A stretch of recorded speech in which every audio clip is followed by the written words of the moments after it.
ahwefo ne etifo yɛn mu nyinaa kwa ba eba Penas TV so sabra me ne woka say no Ken Japan aba be kasa he's broken his silence on purported news this particular week na air trend on social media group B sorry so Ken should go independent because at the end of the day no numbers so poorly on November 4th no omo believe is Ken is a rightful candidate to lead the New Patriotic Party to victory come 2024 elections, and they even cited say Ken the numbers so nya anyhow our MPs will be supporting a Ken Timinya almost a year 40%. A thought she said Ken is a force to be reckoned with. Internal a bayan kayandane position if I'm market na Ken should go independent. They will support Ken. Ken has come to respond to this. A broker US Massachusetts no patches that he is not leaving the New Patriotic Party to go and form any political party or patches say you vote elections the elections will lose case close. In quoting some Ken do to or rubbish said he is not leaving the New Patriotic Party. Okay. You know, but I'm always happy to see Ghanaians abroad because, you know, you simply get my message because of the exposure you have. And I believe that exposure is the best education any human being can have. You can have a classroom, work with PhD from Ghana, wherever. If you don't travel and see how things are done, trust me, whatever degrees you have will not work. That is why I believe in pragmatism. I mean, black people, we believe in theory. We don't believe in practical things. And I'm here to share this with you because you are in America. America, with all their English, they still believe in practical things. They let things work. If you see the way we train our kids in our schools, it clearly tells you that it is not only the book. From my kids in Lincoln, American University, high school, elementary school, if you go there and you see the things they have over there, they are sewing, they have carpentry, you'll be surprised. Although it's expensive, you think they have to go there and only read the book. But then they don't read only books. They do a lot of things. That is what we are lacking, especially as Ghanaians. I've traveled far away, I've seen how things work, how things are done. I ask questions. Some politicians, they travel and the only thing they think about is per diem. I don't think about per diem. I ask questions, how those countries are developed. You know, some of these politicians, when we are traveling with them, all they think of is the money, the $2,000 per diem to go and finish his building. I have so many buildings, I don't need a per diem. I need to steal the ideas and bring it to Ghana.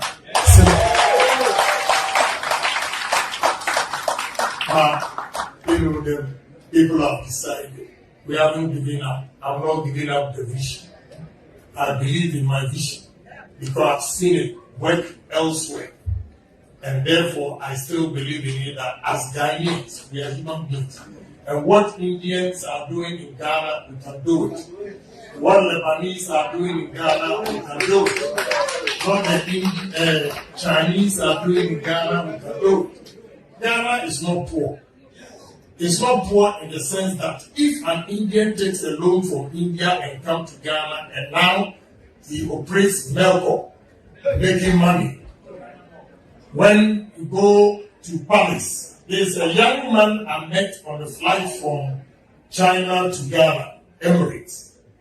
He engaged me and he said, you know, I think he attended A&M, Texas. And when he finished, the father gave him 300,000 dollars. And this young Lebanese, this year is 40 years. Go and see what this young Lebanese has done. Why can't we do it? How can you sit here and tell me that Ghana is poor?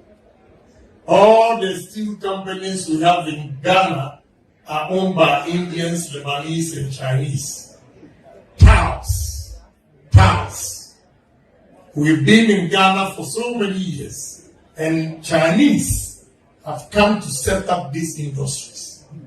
What is wrong with us? What is wrong with us? This is what I try to teach my people, that look, Ghana is not poor. What we are lacking is good managers. Good managers are our problems. In the sense that if I establish a business and leave it in the care of my brother, all he does is embezzle the funds and build his house, and by the time I open my eyes, the business has collapsed. Why is it that I'm drawing your attention to something? All the foreign businesses that are succeeding, they are doing well because they have imported their own nationals to take over the managerial sector. And they are doing well.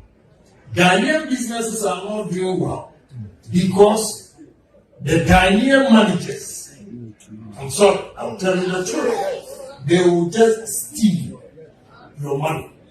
That is why they didn't vote for me. But they know I was going to crack the whip. Now we are cracking. Yes, Ghana First will not allow individuals to embezzle the state funds at the expense of the poor country. Unfortunately for them, they embezzle the funds, and the only thing they know to do is build the house, build the house, build the house. And we have the youth of the country unemployed. Yesterday, I heard that a lot of Ghanaians have gone to UK with a visa or with the intention of going to what? Nursing or whatever profession. They charge them as high as £26,000, and they got there, they have no jobs. What is wrong with us? I have traveled far and wide, east, west, north, south, Ghana, 275 constituencies that I travel. God has endowed them with a lot of lands and natural resources. But who to lead us? You need leaders with vision. You don't need leaders who speak English, and cannot put food on your table. You know, they will tell you, good to see you, good to see you. Your pocket is empty and they are telling you, good to see you.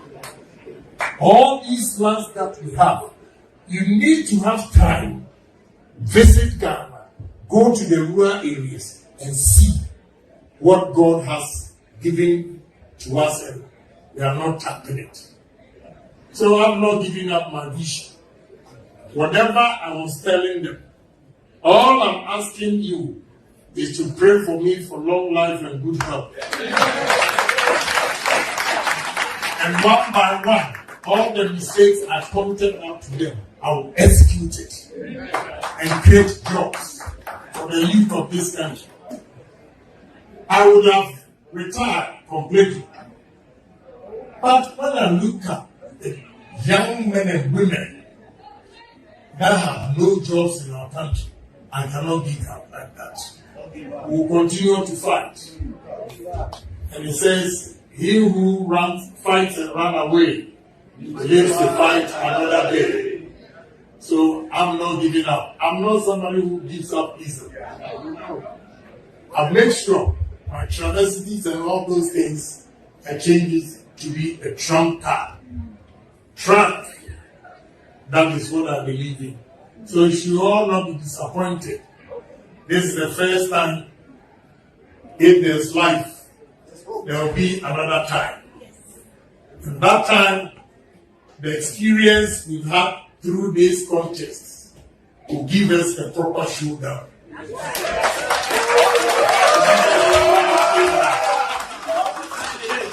So, I believe in Ghana. I believe in Ghana because what we have in Ghana, those of you here, with proper supervision, any business that you establish, the returns on your investment is way higher than America here. And I repeat, proper supervision. If you have honest, good people working with you, trust me, you will make more money. But unfortunately, those of you here, when you come back home, your own people will sabotage every effort you make. And they have inferiority complex. When we are telling them what you have experienced, what you know, they say, oh, you are too low. And they will call you all sorts of names. That is why probably most of you come and, you come back. You go and you come back. I don't think we have to give up. That's the only country we have. So I stand for 3 pillars: patriotism, honesty, and discipline. And we have to do that first by changing the mindset of Ghanaians.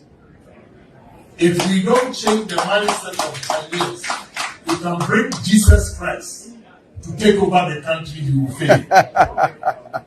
You will fail.